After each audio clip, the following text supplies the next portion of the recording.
If wearables are ever going to be awesome, it's likely going to happen in baby steps, not in leaps and bounds like we've all been hoping for. That's what I've determined from wearing the Samsung Gear Fit 2 over the past few weeks. Now, does this mean it's a bad wearable?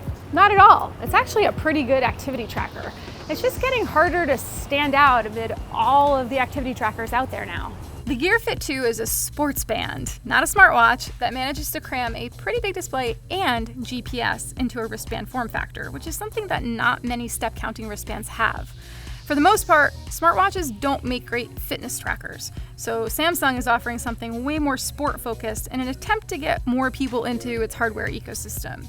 The good news is that the Gear Fit 2 has improved in a lot of the ways it needed to from the first Samsung Gear Fit from 2 years ago. The bad news is that I had a really spotty experience with battery life, which is still one of the biggest drawbacks of wearables with full resolution displays. But the bigger question is whether you should spend $180 on this thing. If you're watching this video, I'm guessing you might already be interested in it, or you have an Android phone. If you don't have an Android phone, I'm going to save you some time. You can stop watching right now because the Samsung Gear Fit 2 only works with Android phones. Hardware-wise, it's pretty standard. All of the usual suspects are in the build. There's a flexible plastic wristband with a railroad-style strap, and it has two physical buttons, one that acts as a power and home button and another that acts as a back button. The display, though, is what really stands out. It's a rich, glossy, curved SuperAMOLED touchscreen, and you'll notice it displays information in a vertical format so that you don't have to twist your wrist to see stuff. The only downside to the SuperAMOLED display is that it's not that easy to see in outdoor lighting, which outdoor fitness enthusiasts aren't going to like.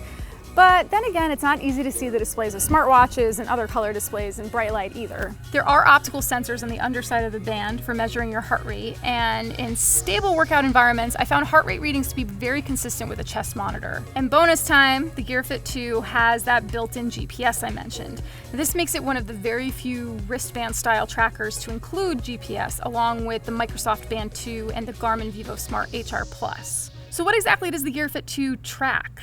It's more like what doesn't it track. It records running, walking, hiking, cycling, stair-stepper, stationary biking, elliptical training, treadmill running, and a whole bunch of other stuff, including yoga.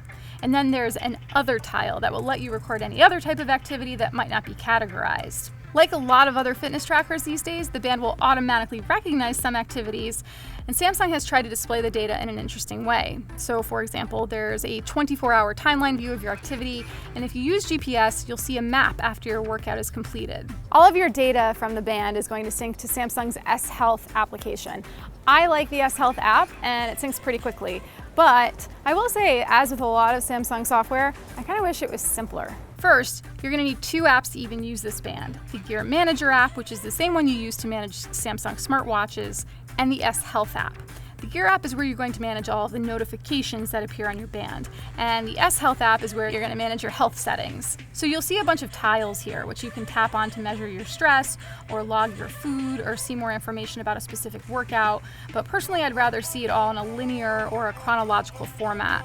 And then the app will share data with partner apps like Runkeeper and Strava, but this is where it gets confusing.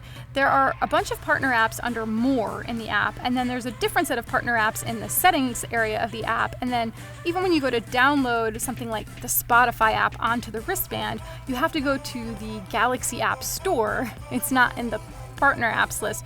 So yeah, sharing data and getting apps onto the device, it's sort of all over the place. Another downside to this band, well, it's big, at least for my wrist. It's flexible, but it's big. The display takes up a lot of space. I would not call this delicate.